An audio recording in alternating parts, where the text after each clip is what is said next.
The three functions of money. The three functions of money, it's a medium of exchange, it's got a store of value. What is it? Medium of exchange, a unit of account, and a store of value. A store of value, meaning you earned it and then later on you'll get something out of it. So if we turn into our Wealth of Nations Adam Smith books to page 263. 263, this is called Chapter 2 of Money Considered as a Particular Branch of the General Stock of the Society or of the Expense of Maintaining the National Capital. It's been shown in the first book that the price of the greater part of commodities resolves itself into three parts, of which one pays the wages of the labor, another the profits of the stock, and a third the rent of the land which has been employed in producing and bringing them to market. That there are indeed some commodities of which the price is made up of two of those parts only, the wages of labor and the profits of stock, and a very few in which it consists altogether in one, the wages of labor, but that the price of every commodity necessarily resolves itself into some one or other, or all of these three parts, every part of it which goes neither to rent nor to wages, being necessarily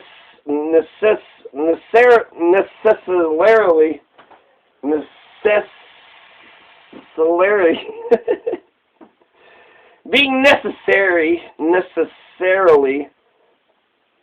profit to somebody,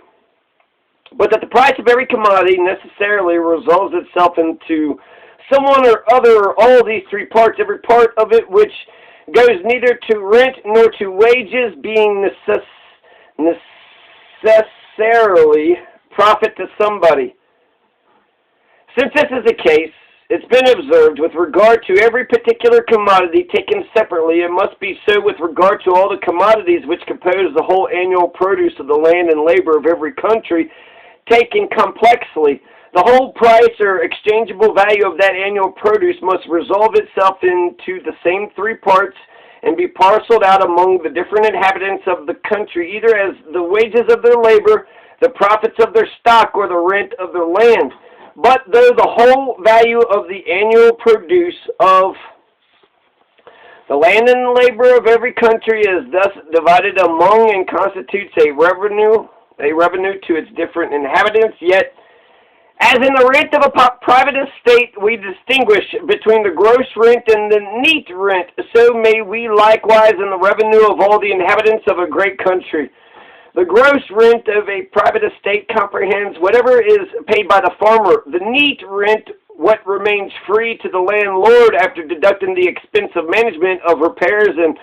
all other necessary charges, or what without hurting his estate can he afford to place in his stock, reserved for immediate consumption or to speed upon his table, equipage, the ornaments of his house and furniture, his private enjoyments and amusements. His real wealth is in proportion not to his gross, but to his neat rent.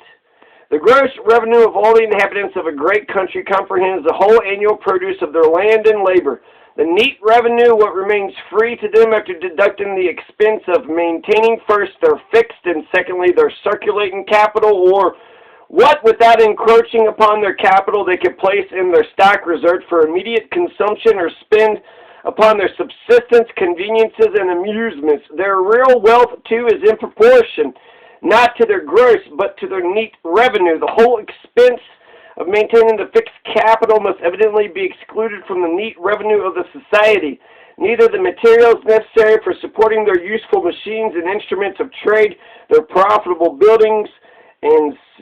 nor the produce of the labor necessary for fashioning those materials into the proper form can ever make any part of it. The price of that labor may indeed make a part of it, as the workmen so employed may place the whole value of their wages in their stock reserved for immediate consumption, but in other sorts of labor, both the price and the produce go to the stock,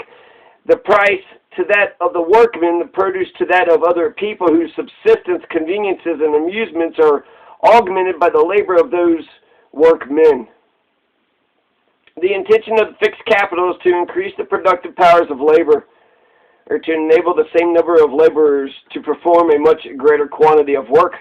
In a farm where all the necessary buildings, fences, drains, communications, etc. are in the most perfect good order, the same number of laborers and laboring cattle will raise a much greater produce than in one of equal extent and equally good ground, but not furnished with equal conveniences. In manufacturers, the same number of hands assisted with the best machinery will work up a